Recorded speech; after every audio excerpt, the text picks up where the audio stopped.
जय श्री कृष्ण। तो आज के इस वीडियो में, जो कि भगवद गीता के तीसरे अध्याय कर्म योगा से लिया गया है, उसके 10वें श्लोक के बारे में हम लोग पढ़ेंगे।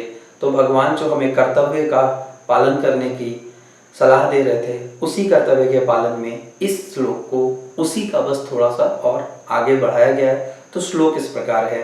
तो इस 10वें श्लोक में भगवान कहते हैं, सहयज्ञ प्रजा सृष्टवा, सहयज्ञ प्रजा सृष्टवा पूर्ववाच प्रजापति अनेन प्रसविषये ध्वमेश वोस्तविष्ट काम दुःखद।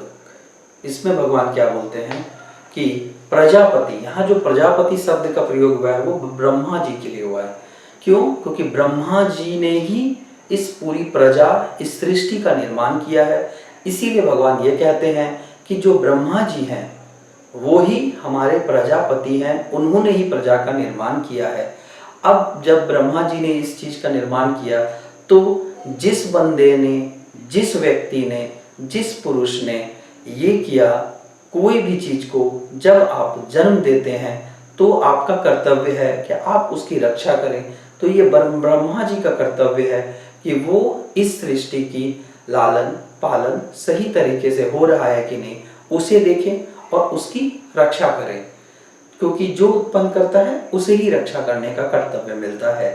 अब जैसे हम लोग समझेंगे कि ब्रह्मा जी अब क्या कहते हैं। तो ब्रह्मा जी कहते हैं कि हे मनुष्य, तुम अपने कर्तव्य का पालन करो और उसके द्वारा, कर्तव्य पालन के द्वारा अपनी वृद्धि करो।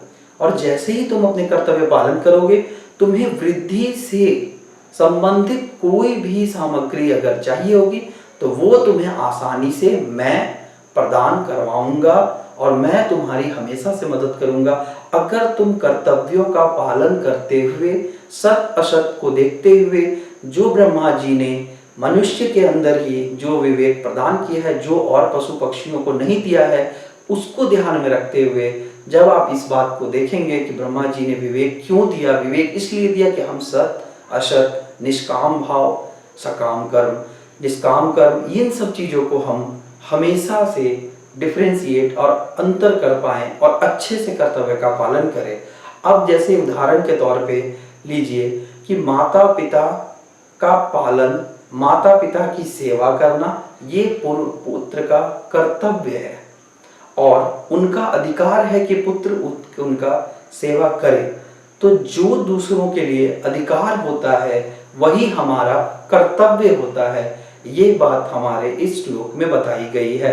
भगवान कहते हैं कि तुम्हें कहीं और जाने की जरूरत नहीं है, तुम बस देखो कि अगर किसी के अधिकार का हनन हो रहा है तो तुम जाओ, उसकी मदद करो, उससे तुम्हारा हमेशा से ही कर्तव्य है कि तुम किसी के अधिकारों का हनन होने से रोको।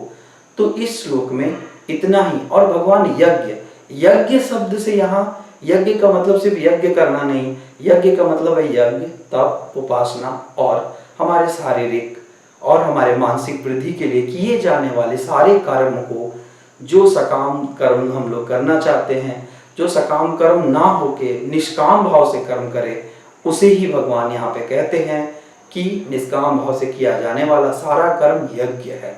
तो आज के लिए बस इतना ही। आगे के वीडियो में हम लोग देखेंगे कि भगवान कर्तव्य को और कितनी दूर और कैसे बताते हैं कि कैसे हमें कर्तव्य करना चाहिए। तो इस वीडियो के लिए धन्यवाद। जय श्री कृष्ण, राधे राधे। अगर आपको हमारा प्रयास अच्छा लगा हो तो कृपया लाइक करें, कमेंट करें, इससे हमें एक उत्साह मिलता है। तो आज के लिए